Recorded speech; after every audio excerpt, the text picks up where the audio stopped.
Hello, Blessed in the Country family. Welcome back. And if you're new here, thank you so much for joining me here today. My name is Diane, and today we're going to be making a coconut pie. That's right, you heard me, a coconut pie. Now, this is not a coconut cream pie, and it's not a pie that we're going to stick in the refrigerator. We're going to bake this pie. I've been baking this pie for years, and it is so good. It's just going to make one pie. If you want to make two, but it's the deep pie. Always make a deep pie. I just don't think you get much when you make that little single, whatever, 8-inch pie or whatever it is. I don't know what you call it. I just don't think you get much pie. I want to taste the pie. So I'm just beating my eggs. I'm going to put them in last, as you know. If your recipe will allow you to put your eggs in last, always put your eggs in last. But so the first thing we're going to do is we're going to cream together sugar and butter. And we're going to use a cup and a half of white sugar. It's a half a cup. I know I'm going backwards. That's a whole cup. And then we have a stick of real butter. And this is, of course, equivalent to a half a cup of butter. So one stick is a half a cup. So now we're going to get our mixer. And you can just use your regular hand mixer. You don't have to break out the big stand mixer. And we're going to combine this until it's creamy. I'm going to get this going. Then I'll come back and I'll show you what it looks like.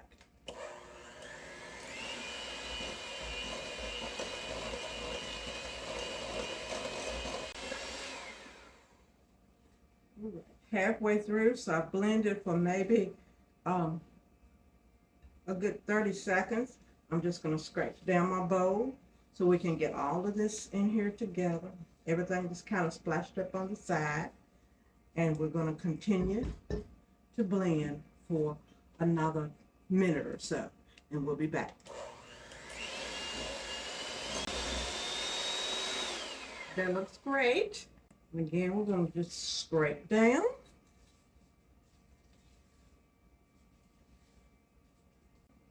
Let me show you what it looks like. Okay. Then we're going to add 1 teaspoon of vanilla flavoring.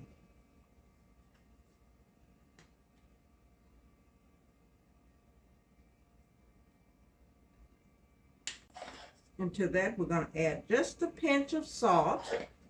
And to that, we're going to add 2/3 cup of buttermilk. Now, this is full fat buttermilk. I've never used anything but full fat. You know I like the full fat, no reduced. So I don't know how this pie would do. I'm sure it would probably do okay. But of course the full fat, which is the whole milk, buttermilk, is going to give you the most flavor. And this buttermilk is not straight out the refrigerator. It's been sitting on my counter for probably about a good hour and a half, just so that it can come to room temperature. Because if you use the buttermilk right at the refrigerator, of course your butter will get cold and it'll start separating, so make sure it's room temperature. And then we just want to stir this well. Put it in there. Give it a real good stirring. You can use your mixer, hand mixer if you want to, but you don't have to. We're going to use that hand mixer in just a little bit. Okay. All right. That's all you need to do to that. And then I'm putting in about a tablespoon and a half of arrowroot. You can use cornstarch. You can use flour. This is just to help it thicken up because it's more like a custard. Without being a custard, if that makes any sense to you. So this will help it thicken up and help it form and firm up. All right, then the coconut. I have sweetened coconut. You can use unsweetened coconut, but whatever coconut you use is absolutely fine. But you're going to need a cup or a little bit over a cup of coconut. Okay, here's my coconut. Then we're going to stir this together.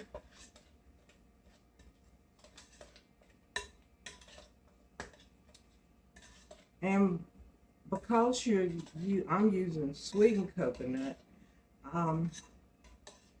you don't need that much sugar. If you've got unsweetened coconut, you might use a little bit more, but that's totally up to you.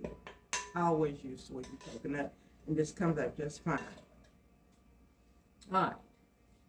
So I don't have to taste this because I pretty much already know how it tastes. And then the last thing we're going to do is we're going to beat in our 3 eggs. We'll go ahead and get all of this in here. We're going to go back and use our mixer. This pie does not use toasted coconut on the top. Everything is in the mix already. So we're going to mix this up, incorporating the eggs really well. Then we're going to pour it into our unbaked pie crust. We'll cook it at 360 degrees for about 30 to 35 minutes, depending on your oven. Start out slow so you don't throw your mix everywhere.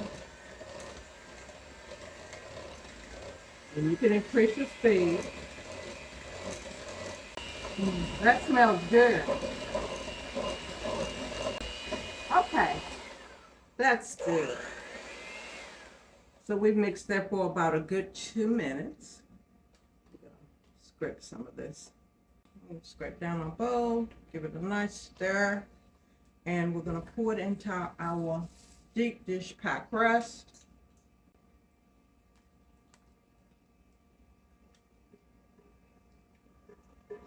And I always bake my pie on the bottom rack in the center of the oven. That's how mine bakes. You may have to bake yours close to the back, close to the front. Just figure out how your oven bakes the best, and you bake accordingly, okay? All right, looks really good. We're gonna get this pie into the oven. Here's just an up close so you can see what it's looking like. Alrighty, now we're back. The pie is completely done. It's cooled down a little bit. We're going to let it continue to cool, and we will cut it later, but I will show you. Don't worry about it. I will show you, but I just want to bring some things to your attention to make sure you cook the coconut pie on a sheet pan, because some of the juices will kind of bubble out, and you don't want that to mess up the bottom of your oven. I want to say about cooking it at 360. That's what I do in my oven. Your oven will more than likely do fine at 350. This recipe originally is for 350 for 40 minutes. I think I said 30 to 35, but it has to cook for a complete 40 minutes. And you would check it to see how much wiggle is in it. You may need to cook it a little bit longer. That's totally fine. As it cools, it will gel and come together even more as it cools. But the minimum is 40 minutes. I did sort of tin it the last 10 minutes because my oven cooks so quickly. Even when I was cooking it at 350, it would still cook quickly, and I had to tin it. So that's something that you need to be aware of too. I did kind of keep up with the time. Most of the time I'm in here in this kitchen and I'm just cooking and just keeping an eye on it, so I really have a hard time about getting times and measurements right for you, but I'm trying to get them for you. It's going to be great. I just wanted to bring this to you today because we enjoy this pie so very, very much. But I'm going to slice it and I'm going to show it to you. So I want to thank you for watching. Make sure you watch all the way to the end, family. I need you to watch it all the way to the end so you don't miss things. A lot of times people ask me questions about things that I've already covered. But if you go back and watch my video all the way to the end, I think most of the time I've already covered most of the questions that you have had. So I want to thank you. Be blessed. And we'll see you real soon. Mm. And I want to cut into this so you can see what the inside looks like. Now, normally I will cut my pie in half and then cut the halves in half and then cut it again so I can get a nice even slice. But I just wanted to pull a slice out so you can see how pretty and how thick that pie is. This is gonna be so good.